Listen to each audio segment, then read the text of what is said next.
I want to welcome all of you who have signed in today for our third interactive session. I'm thrilled to say that we have Dr. Mark Freudenberger from Tetra with us. You might remember that Mark is the lecturer for the Module 4 on resource rights. Today, he's going to be sharing a project about artisanal diamond mining in Côte d'Ivoire and the Central African Republic. He'll go through if you've seen the slide deck, those slides are available on the platform. If not, you can follow along with his discussion today. After his presentation, we will then have opportunities for question and answer session like we have in the previous two sessions. So without further ado, I'm going to turn this over to you, Mark, so you can introduce yourself a bit and then move into the project that you're going to share with us today. Thank you. Okay, thank you. It's a real delight to be part of this course again. I've followed this over the years for both the design and then working on the module on climate change and tenure. I'm the director of the land tenure and property rights sector of Tetra Tech ARD based in Burlington, Vermont. I'd like to share with you my experiences that I've been learning over my entire lifetime on the issue of conflict diamonds and the question that's increasingly pertinent, the interface between surface and subsurface rights. My interest in diamonds started as a child. I grew up in southern Congo. I remember as a child, probably about the age of 6 years old, when my father met a villager who came in with a diamond and said, "Would you like to buy it?" And my father stood back in shock and said, "Of course not. It's illegal to buy diamonds." And that set off this investigation over my whole life of why diamonds are both precious and pure, an expression of love, but also diamonds that are coveted and sources of conflicts around the world. I expanded my interest in the issue of diamonds, gold, land, and property rights when I worked for the Land Tenure Center of the University of Wisconsin for several years back in the 1980s and early 1990s.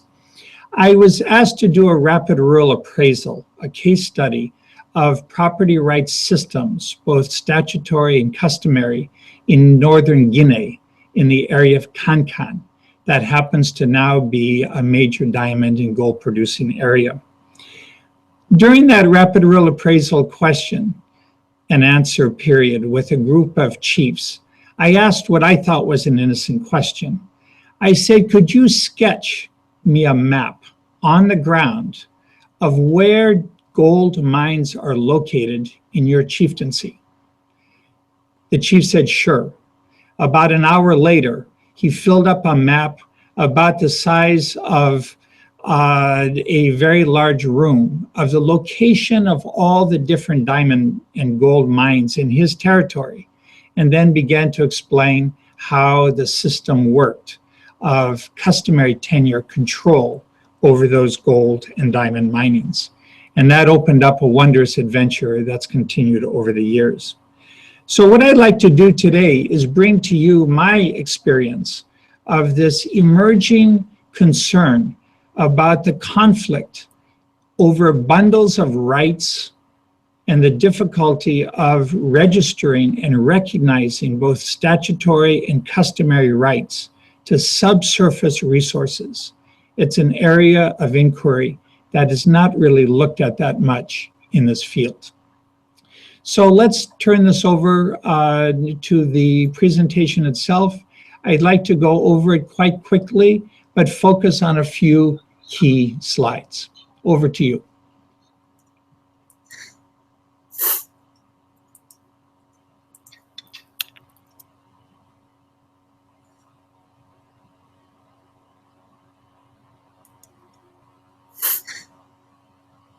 And I'm just looking for the first slide to show up on the screen.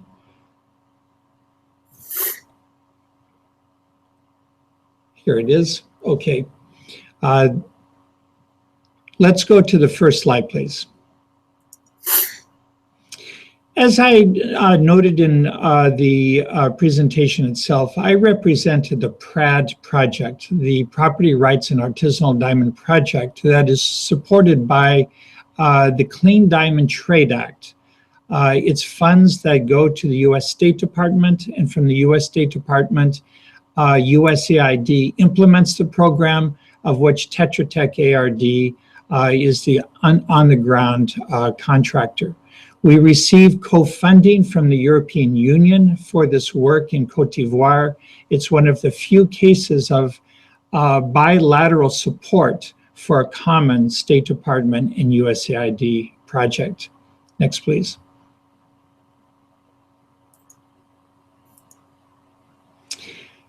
I discussed the purpose of this presentation in my overview. I won't go over this anymore.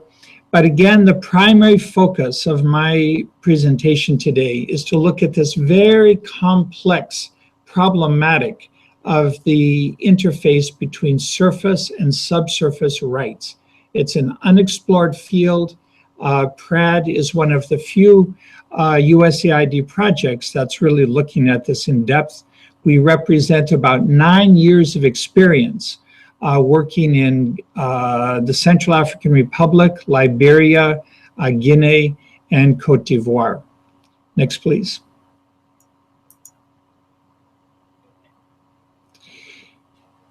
The problematic of this subject is being presented today as a comparison between the Central African Republic and Côte d'Ivoire. These are very, very different countries. Côte d'Ivoire represents a quite well-developed country coming out, though, of civil war. The Central African Republic is a very weak and fragile state coming out or still in civil war. What has impressed me over the years is that the territorial space of rural communities in West and Central Africa is increasingly coveted, not only because of growth of democratic factors, but especially integration into the global economy. We talk much in our political discourse in the United States about integration into the global economy, and even in very, very remote areas of West and Central Africa, you feel the impact of globalization. So what I'm doing is sharing with you what those impacts of globalization are at this time. From my experience of working in West and Central Africa since about 1978, when I was a Peace Corps volunteer in Togo, I've become increasingly impressed by the very rapid ecological and social transformation that is occurring in rural territories that I used to visit when I was a young professional, and where today I'm seeing very profound and rapid ecological and social changes. I'm also seeing at this time very rapid changes in the interface between surface and subsurface resources, and that's the focus of this presentation. And despite state attempts to try to shape and control the interface between surface and subsurface rights, there are dynamics that are unfolding regardless of policy and regulatory frameworks. I'm bringing to you today new realities. As we try to struggle with the issue of how to manage the artisanal or the informal systems of diamond and gold mining in West and Central Africa, one of the new and promising approaches is to try to put in place land use planning. Land use planning defined as a set of rules and institutions that are designed to clarify, register, and manage access to surface and subsurface rights. But it's not an easy process. And I'm seeing that there's two dynamics that are unfolding at this time. One is that local indigenous communities are planning for their space, irrespective of the state.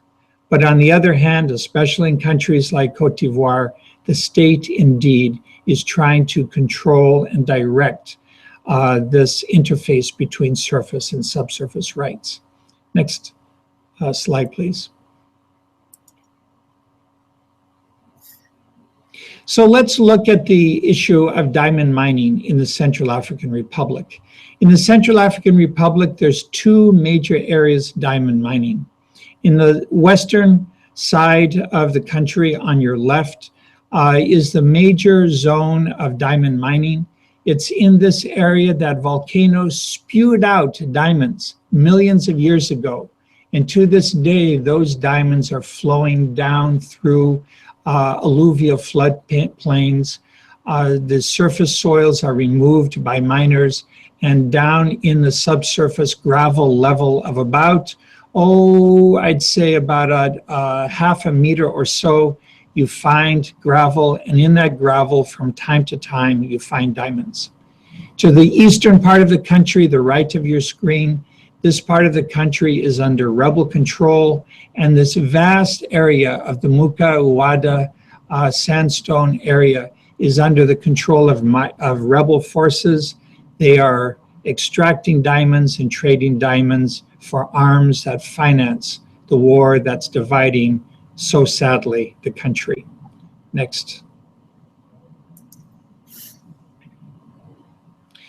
In the western side of the diamond mining area of Central African Republic, the red points show where diamonds are currently being extracted by thousands of small scale, or what is called in the field, artisanal miners.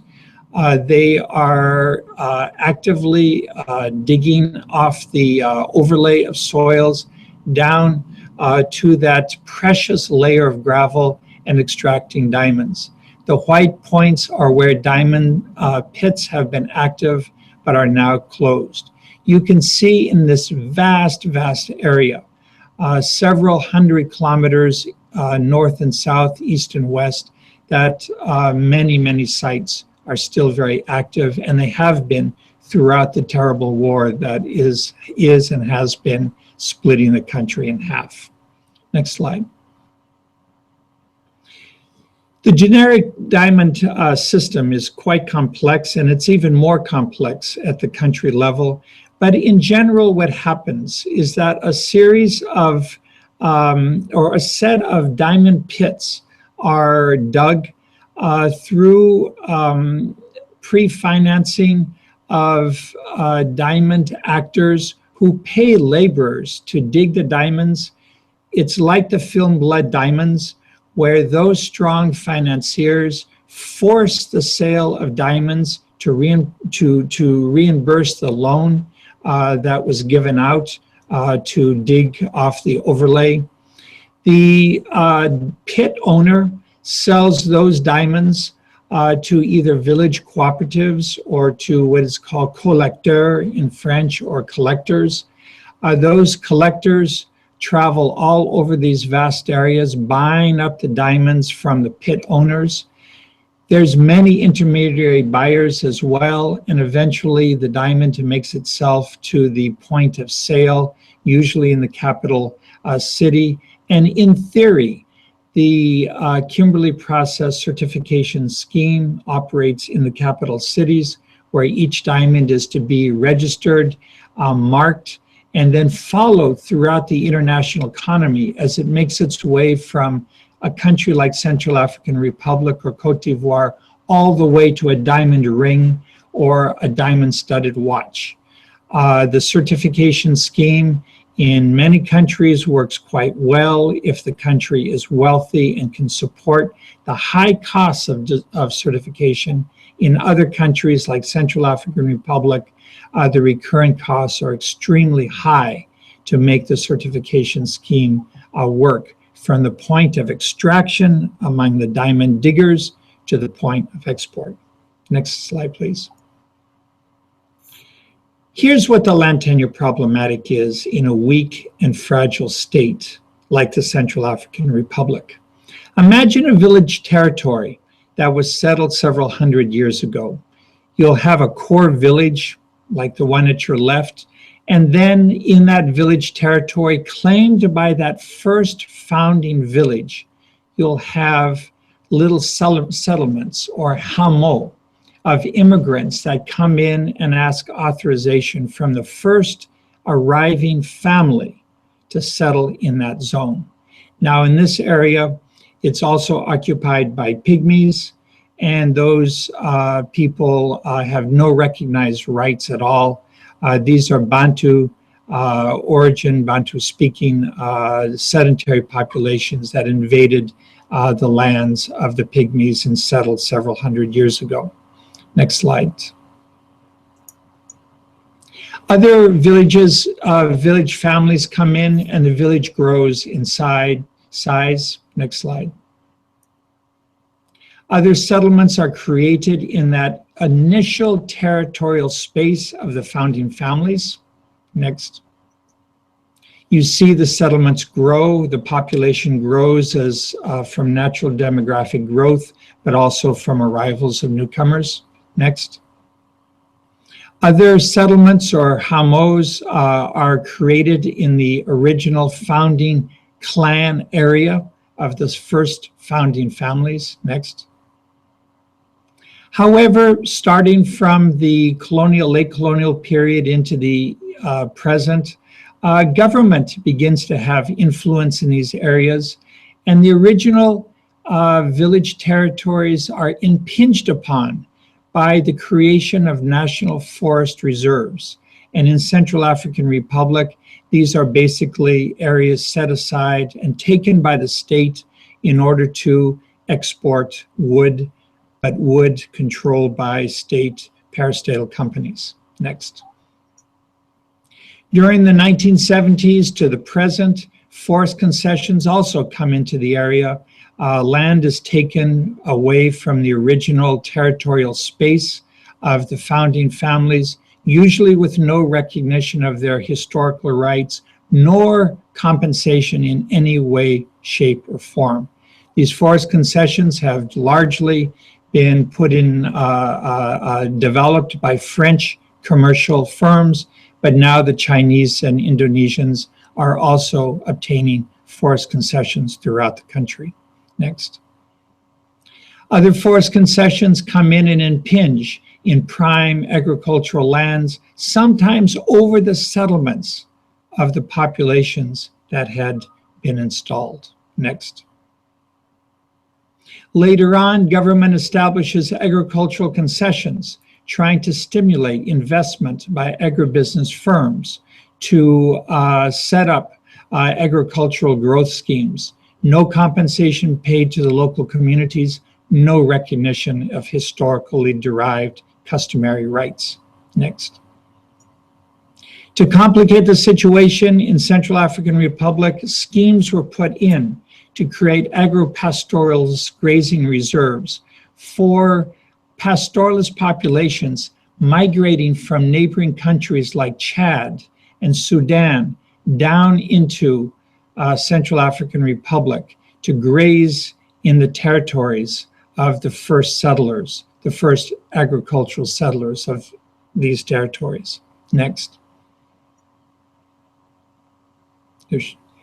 Meanwhile, in many of these areas where diamond mines are found, national parks are created. That also takes away the land. The original rights of the communities are not respected nor accounted for, nor is there compensation. Next.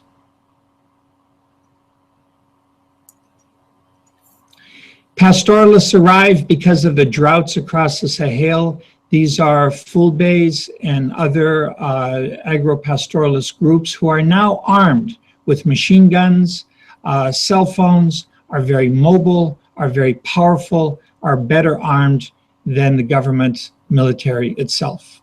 Next. Diamonds are discovered in this area that creates even greater migration coming into these zones. Diamonds begin to be mined wherever they're found in the alluvial lowlands, whether they're in forest reserves and agricultural concessions, national parks, or forest concessions. Next. New immigrant settlements come in because they know about the diamonds, and much money can be earned if you're lucky in this very speculative diamond mining economy. Next. A war breaks out. Muslim forces, terrorist forces from Sudan, from Chad, invade the Central African Republic, marauding highly armed, predatory rebel groups like the Lord's Resistance Army enter into these rural areas, bringing with them their arms, their extraction of wildlife for meat to eat. They're searching for those settlements, whether it's diamonds. They take over the diamond fields. They force people into slave labor. They extract taxes on the local community.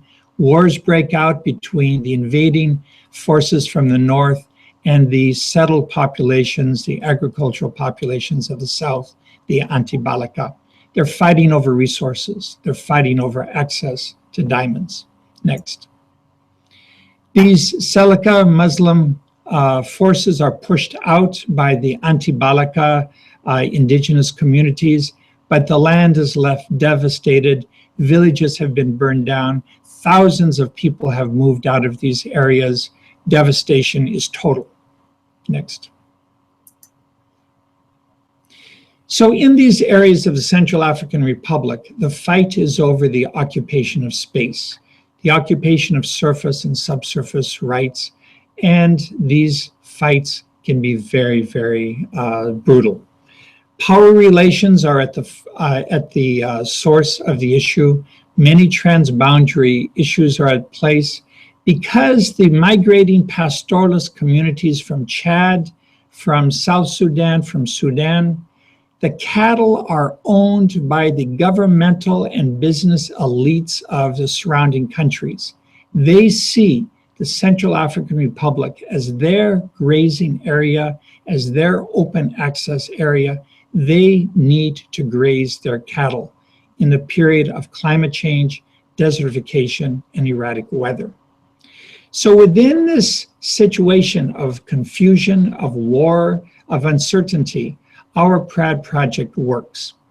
What we're trying to do is to work with the local communities, and when we can, the very weak government actors, to try to promote the creation of local conventions or national or land charters, or what are called pacte locale, that are negotiated arrangements between multiple actors using the same territorial space to define who has access to those resources, what are the claims to those resources, and how to create, if possible, win-win renegotiated rules of access to those coveted natural resources. And this is part of a national peace and reconciliation process that is encouraged by the state, but the government in Bangui, the capital, has no authority nor means, institutional means, to do that negotiation. So it's a very tough situation to try to encourage renegotiation at the local level of contested spaces, but in a situation where the state is extraordinarily weak, if not predatory. Next slide. So that's the story of the Central African Republic, a weak, fragile, predatory state. The bureaucracy is out to make money. The bureaucracy is poor. They're underpaid. But in Côte d'Ivoire, the situation is quite different. And there's two smaller diamond mining areas of Ségala and of Tortilla. Next.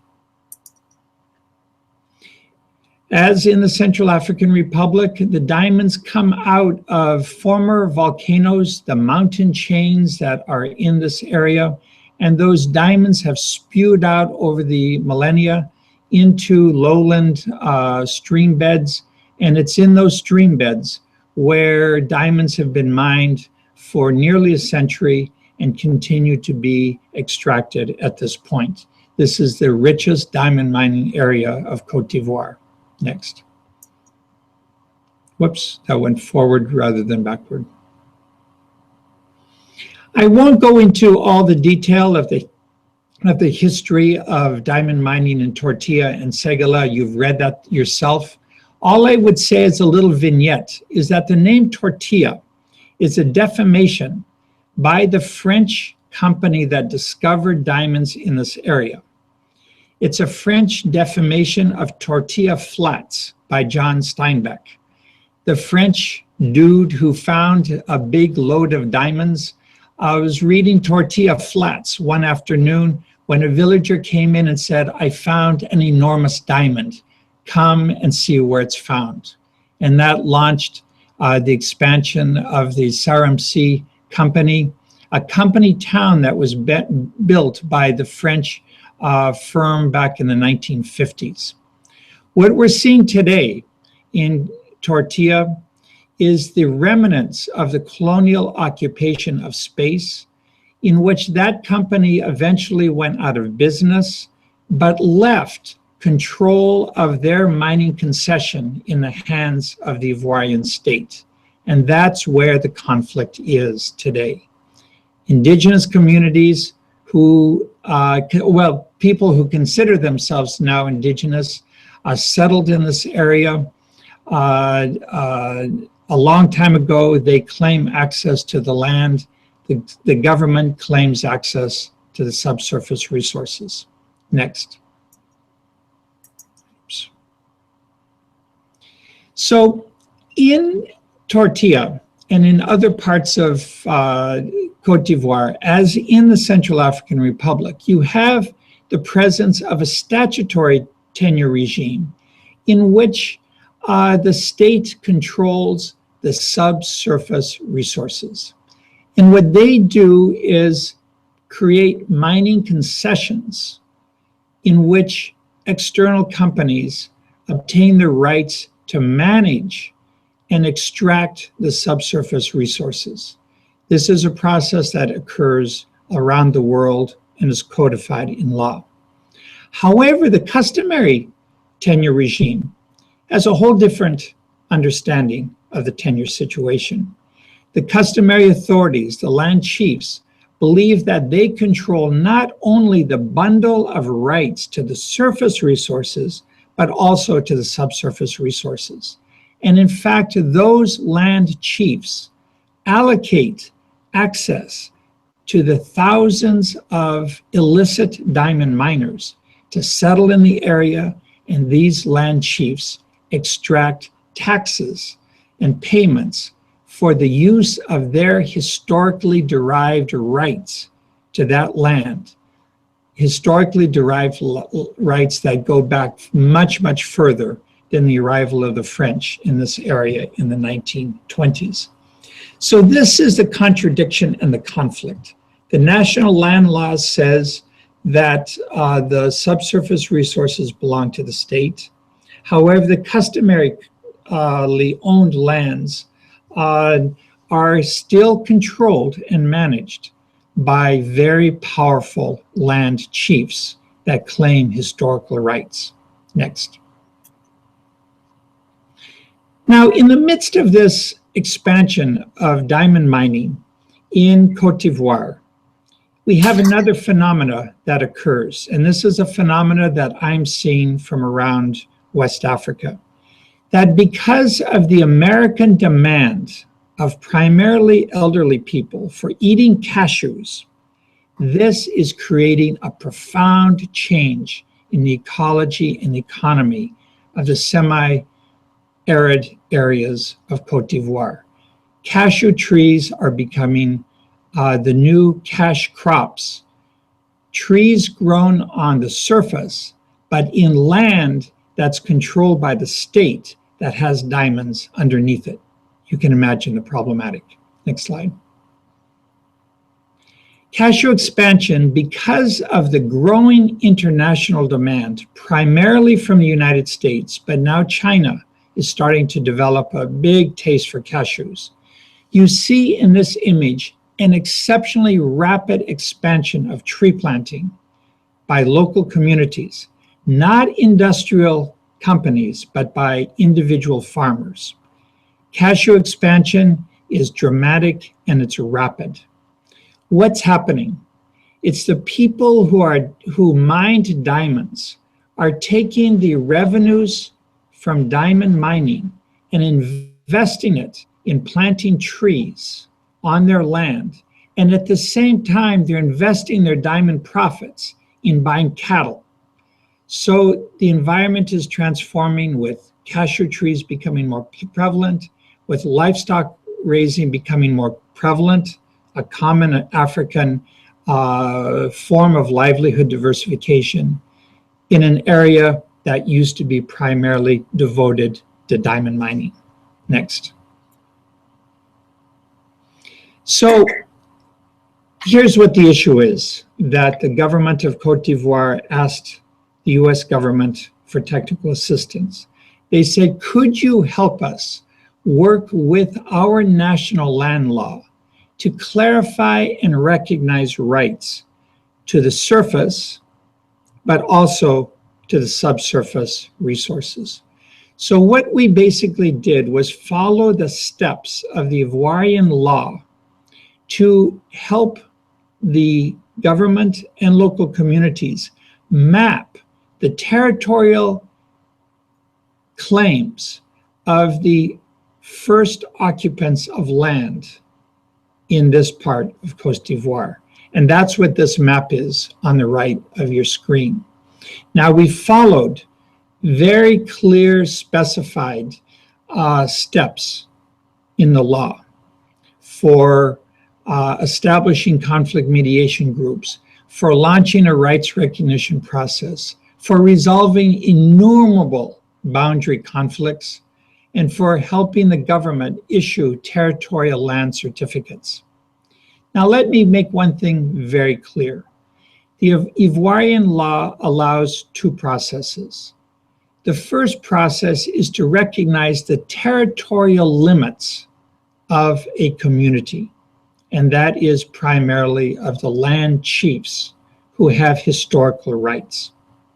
So it's part of the formalization and the recognition of indigenous territorial rights of extended families. Now, there's a second component of the law that allows for delineation of individual fields within the territorial spaces of the extended families. We in PRAD chose to help the government only do the first option. We did not want to get into the complexities of delineating individual fields. This is a very different step than what happens in other countries such as Zambia and Tanzania.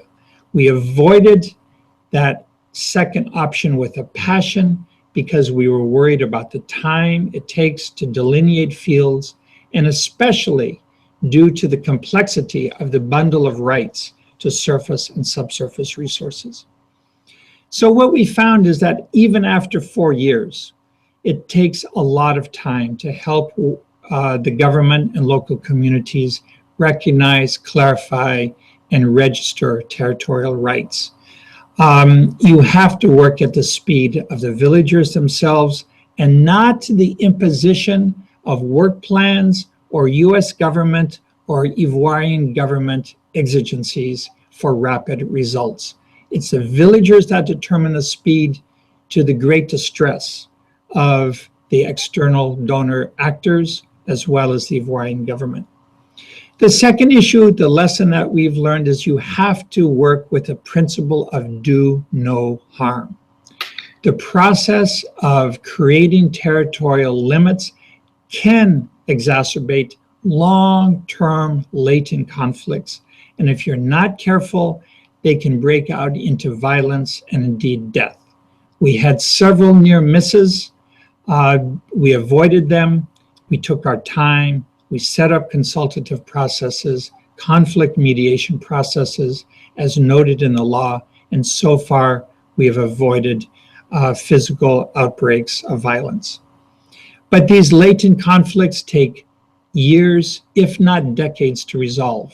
And in this area, we were very fortunate that after 4 years, the major land conflicts over territorial limits have been resolved amicably and are now codified in the law. Next. We worked with the local communities and the government to identify the different geographical spaces.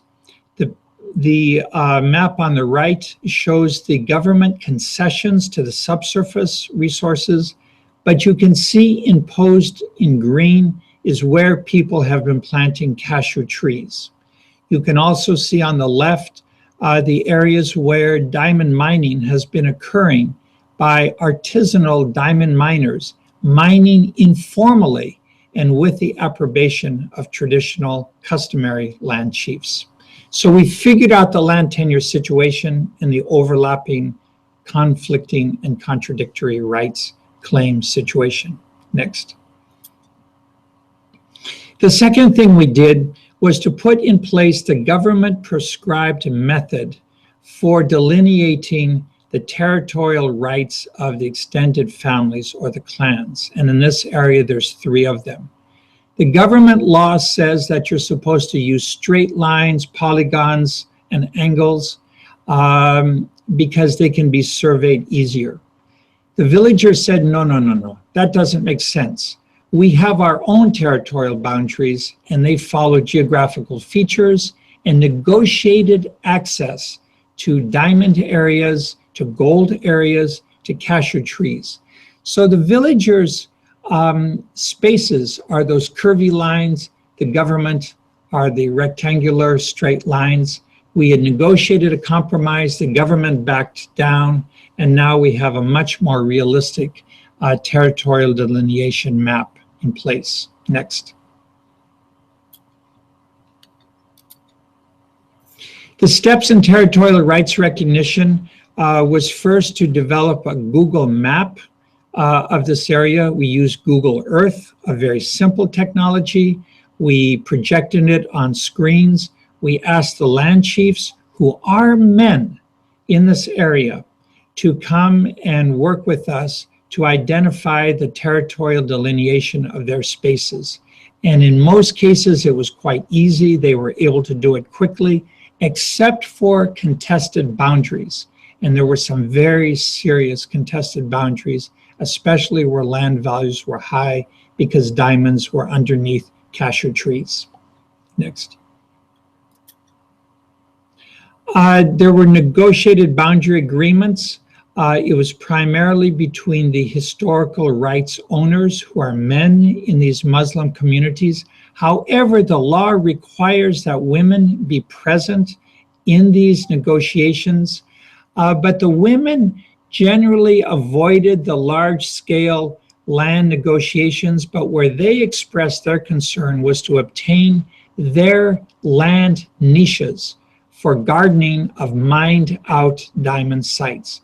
That's where women really stood up and said, these are our spaces. These are our lands. We want them to be recognized in maps. Next.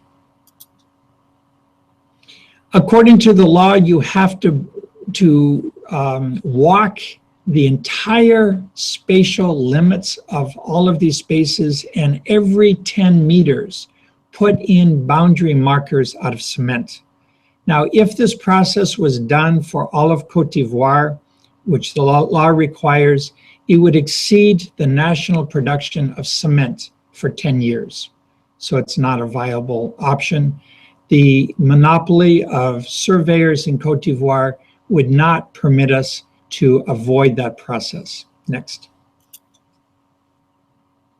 So basically what we did, as I wrap up, is we did an iterative situation analysis of the land tenure situation with multiple stakeholders in a consultative, highly participatory way using rapid rural appraisal research methods.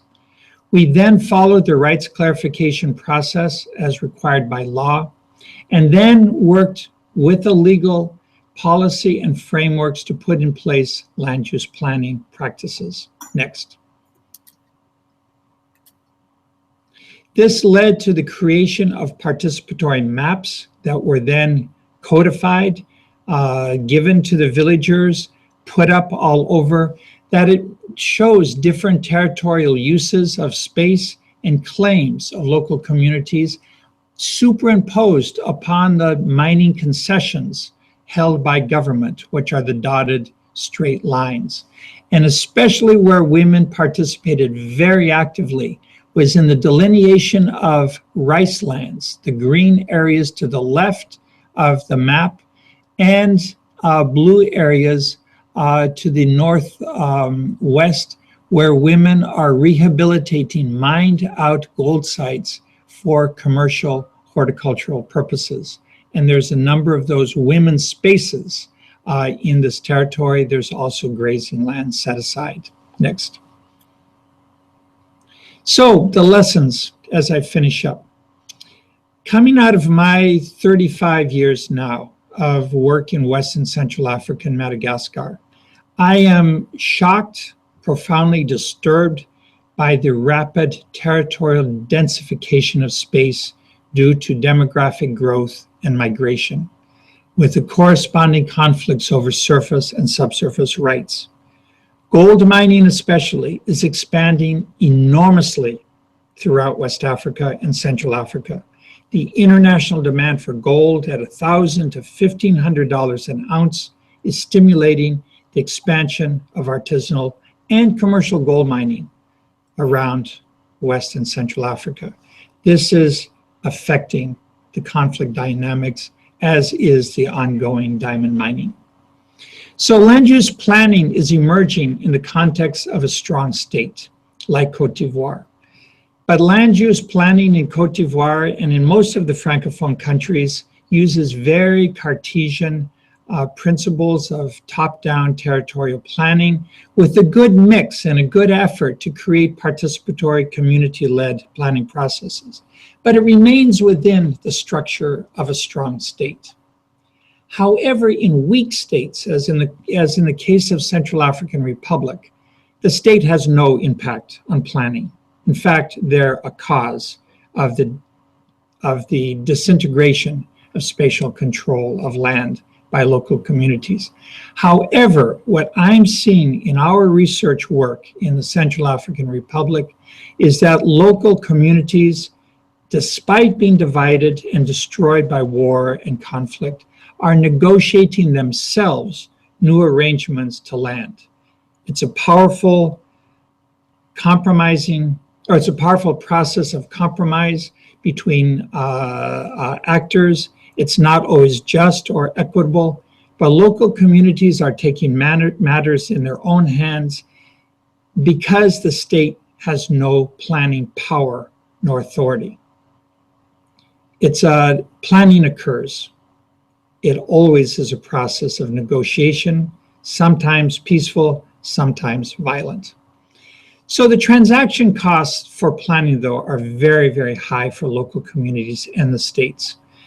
Costs of participatory Cartesian planning in Côte d'Ivoire are basically financed by donors. Nobody finances the planning process of poor, weak, marginalized actors in Central African Republic. Next. What we're finding, though, is throughout our experiences in Central African Republic and Côte d'Ivoire is that what we can play as a donor-financed project is to encourage the creation of platforms for peaceful consultation, dialogue, and rulemaking. That's the essence for facilitating the emergence of new tenurial governance structures and rules and sanctions for the use of space. But rights clarification is a very conflict-ridden process, and in most cases, both strong and weak states are very poorly equipped to manage and resolve conflicts over surface and subsurface rights. So basically, what are you left with as a donor finance project? You try to create the space for social learning and community dialogue, and this indirectly builds greater awareness by the local communities and the state of the deep-seated social and economic contradictions that are occurring due to globalization and the integration of remote communities into the world economic system. That opens up the process for community power brokers to negotiate, but as I said, it's not always equitable. It doesn't always deal with gender issues. It doesn't always deal with the root causes of poverty, but at least it's a process of negotiation, consultation, and dialogue, and you hope in the spirit of the African tradition that it will be done in a peaceful and respectful way. Next. So thank you. Of course, I've gone over my time, but I felt that the complexities of this issue are such that it really requires us to go into these 2 case studies to open up your understanding of an issue that's really not looked at all in the field of land tenure and property rights. Over to you all. Thanks a lot.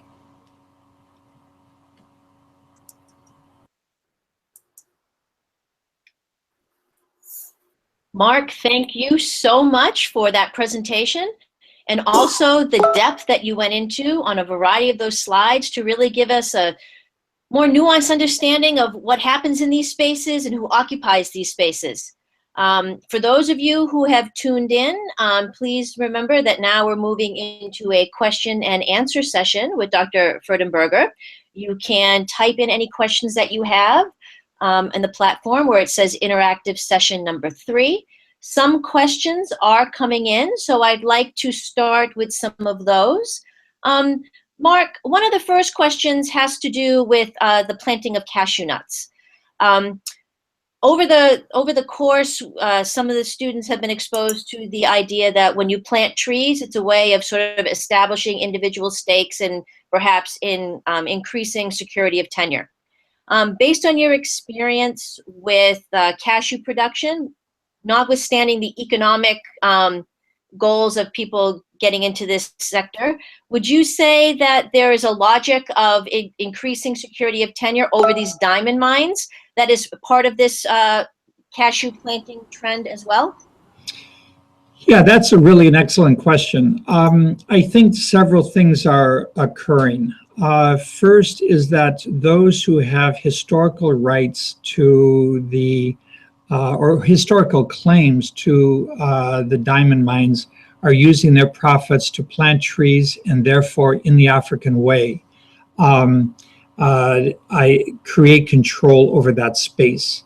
They're also planting trees because if a diamond mining company that owns the concessions ever starts to do major diamond mining, these people may get compensation. They'll make a big stink about it. The diamond mining company may have to pay compensation for the value of their trees. I think there's a second phenomena as well. There's a lot of migrant laborers who came into this area to mine diamonds. They also have been planting trees, especially if they've intermarried into the local community. They plant trees to exercise their claims to longer term security in the community because they're intermarried, they've been there a long time.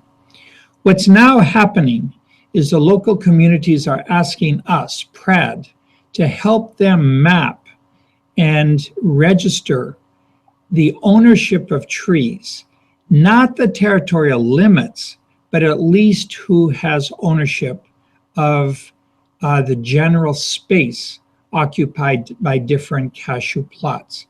So that's the hot issue that we're working on right now in the remaining time that we have on the PRAD project. But a great question. Thank you. Mark, we have another question from Nina. Nina is pursuing a master's degree in environmental management at Duke University's Nicholas School of the Environment. Her question concerns the disconnect that you mentioned between, say, the community's timeline, what you put on the slide as the speed of the process, and then that of external, the timelines of external stakeholders such as donors in terms of delivery. How would you say you've been managing that disconnect? It's one of my greatest headaches. As the manager of the PRAD project for the last 8-9 years, my job is basically to be the cultural interface between local communities who have their agenda and their timeline and the donor and the government that have theirs. So I have to try to get the donors to back off, to let processes unfold at their own speed. I have to work with the government of Cote d'Ivoire to encourage them to be more patient.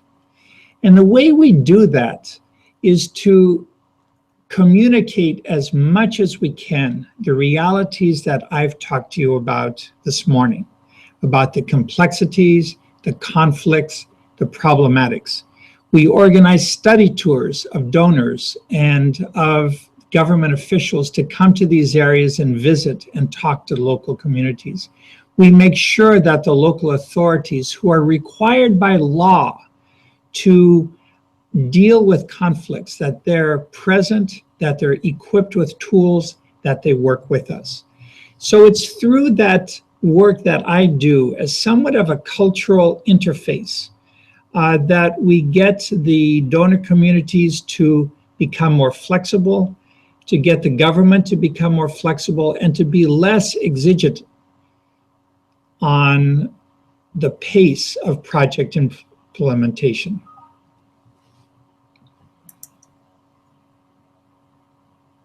Terrific. I can't wait until you write your memoir. There's going to be so much in it. If I'm still alive at that, me and my staff, we always wonder if we're going to get nailed when we go to these areas. And it has been a threat. A couple of months ago, a death threat went out against my chief of party because one disaffected community said, you know, you, Prad, and you, the government of Cote d'Ivoire, you are making our life worse because you're trying to clarify our rights to territorial limits, and we don't want it.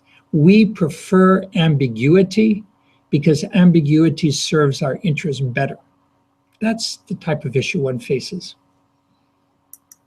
Right. Okay. We have another question that's come in.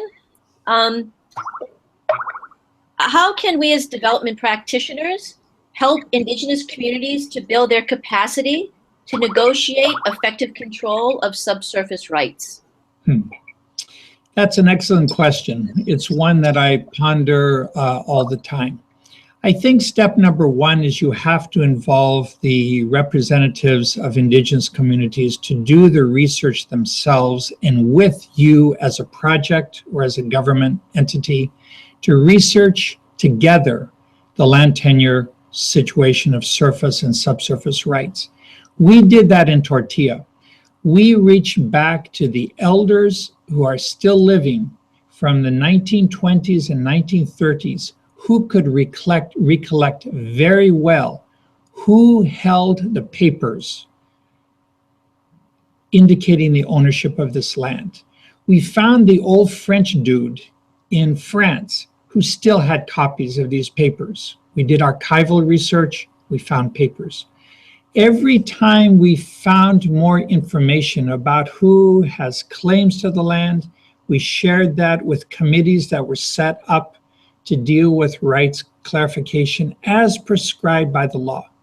So we kept the information flow and the dialogue going all the time. And that way, the local community built up their capacity to understand the situation. Now, of course, in any situation around the world, local actors, Indigenous communities are very savvy. They're oftentimes well represented politically. And as they gain an understanding of the situation, they use their own means to negotiate in their way with and against the state to try to defend and protect their rights. So in the age of cell phones, in the age of information flows, I think Indigenous communities are becoming increasingly skilled at negotiation. Of course, we help them and all actors by making sure that information is out on the table.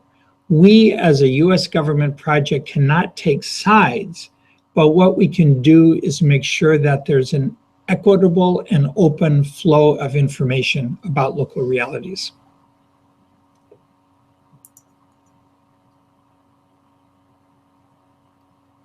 Thank you. We have another question that's come in from a participant who's listening in from Bangladesh. It gets back to your point that you made about using Google Maps for participatory rural appraisals. The participant from Bangladesh says that perhaps using Google Maps might be a little bit difficult in that kind of context because there are so many people in one small location. And do you have any other sort of recommendations, platforms that you could use to facilitate rapid rural appraisals in a very demographically concentrated area? Yeah. Well, we're finding on the whole that Google Maps works in these types of areas if you're mapping territorial limits. That is pretty broad spaces. You know, these areas, these clan claims are 25 to 50 kilometers wide and long. Google Maps creates enough precision for a general identification of spatial boundaries. Now, the law requires, though, that surveyors go down to the ground level, and with GPS devices, they have to measure with the local communities those territorial limits. So suddenly you move from Google Maps down to high precision. And even by law, GPS is not recognized, nor was it ever used, of course, in the past. And in the past, surveyors were required to identify boundary limits down to the centimeter. We've been able to get the surveyors to back off and to allow for boundary determination with the inaccuracies of GPS. So again, I would argue that when you're in a low resource situation, Google Maps works well when you're required to have high precision of negotiating boundaries. Now, I agree with the colleague from Bangladesh that there are many different software, social tenure domain mechanisms with much, much higher accuracy that can be used for managing the identification of plot boundaries. But that's not something that we did here in Pratt. Okay, great, thank you.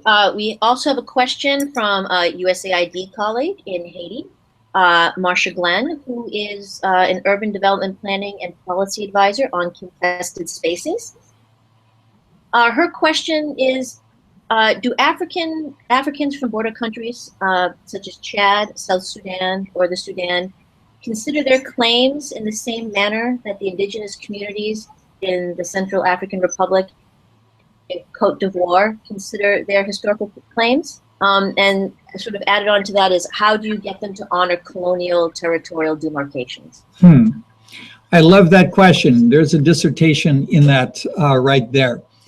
Basically, I think right now the business and governmental elites of Chad and South Sudan and Sudan are exercising raw power, backed up by military force, to lay claim to the grazing lands of Central African Republic. Central African Republic is at its knees, it's poor, it has no army, it's backed up by United Nations military forces, paid for to a large extent by the US and French governments. So in this situation of raw power, the elites of the surrounding countries work with customary power forces. That is, they create alliances with the pastoralist communities, the Fulbe and others, who have the historical transhumus pathways that have been there for thousands of years or hundreds of years between the north and the south of the Sudano-Sahelian zones, so that those pastoralist communities are exercising their traditional rights to pathways. However, because they're well armed and they're supported by the elites of the neighboring countries, they can expand the territorial control overgrazing areas. So basically what you're seeing, I think, is an invasion of Central African Republic by the elites of neighboring countries. Now, the authorities in Central African Republic are very well aware of this problem. It's been researched. The French government is working with us to research and get this word out.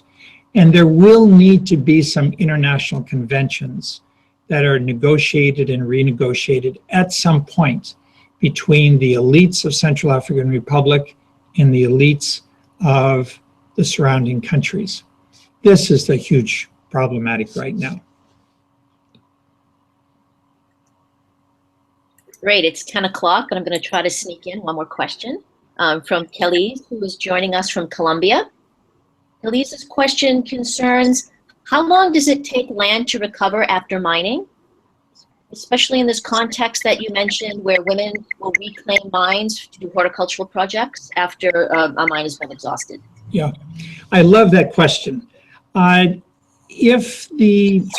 depends on the availability of labor.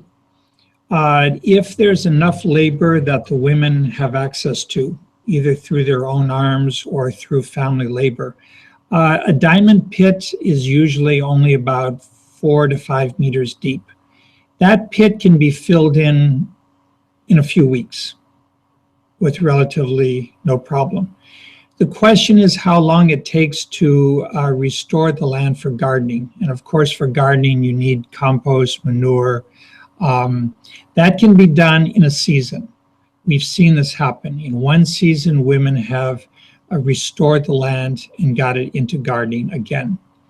You have to remember that in a tropical environment with high intense rainfall during the rainy season, these areas flood and silt is brought down from the surrounding areas, and that also contributes to the refertilization of the now flattened out areas. With the seed dispersal from the surrounding areas, natural regeneration occurs very rapidly once this land is leveled out. So I've been seeing garden plots and rice plots transformed from moonscapes into productive uses over the course of a year to 2 years, with gradually improving. It all depends upon the market factors of demand for horticulture and rice, and it also depends on the availability of labor. These are labor scarce areas. They are not labor abundant areas.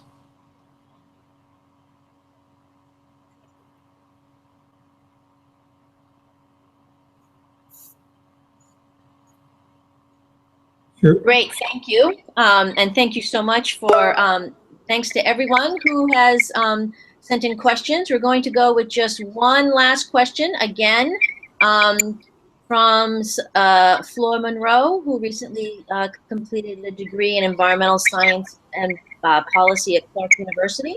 She's from Colombia, so her question also concerns Colombia. And it has to do with when communities have rights over land and are giving permission for gold mining, have there been instances where communities have been threatening one another and mining continues against them? So a little bit more about the dynamics of gold mining? Yeah. In these communities, we encounter conflicts between villages all the time. We encounter conflicts between claimants over particular small spaces. What I must say is that in West Africa, the power of land chiefs and traditional landowners is still very strong. The traditional power structures have been reproduced in West and Central Africa to a large degree. There are exceptions, but we do not see the disintegration of traditional power authorities in an era of fragility and war. So that means that these traditional customary conflict resolution practices are still quite vibrant, and traditional land chiefs are always mediating conflicts. Where conflicts break out in violent ways is usually when government actors intercede with their own special interests. That's where the situation becomes extremely complicated and oftentimes gets out of control. But in contrast to maybe Colombia, is you still again have traditional authority and very strong conflict management practices that have been there for a long, long time. Terrific, thank you. So that will be our last question for today. Dr. Freudenberger, thank you so much for spending this time with us this morning. One thing that has become very clear to me from this conversation is just how much Pratt has accomplished in 9 years, but how much more there is to learn about the interplay between surface and subsurface rights. For those of you who still have questions, feel free to post them on the platform, and we will try to get them to them in the next few days. Mark, any sort of closing thoughts? No, it's been a delight to do this presentation. My apologies to all of you for exceeding the original time limit, but I felt that it was important to understand these better, these complexities. I've just scratched the surface, and I'm very open to trying to understand any additional questions that are posted. As you know, I'm passionate about this interest and this issue, and very open to trying to continue this dialogue with this class. So thank you very much, and really appreciate the time together today. Terrific. So that ends our interactive session for today. All of you out there, please remember that the course ends on May 31st. So keep on going and collect as many badges as you can. Thank you very much, and I'll see you in the discussion forum. Great.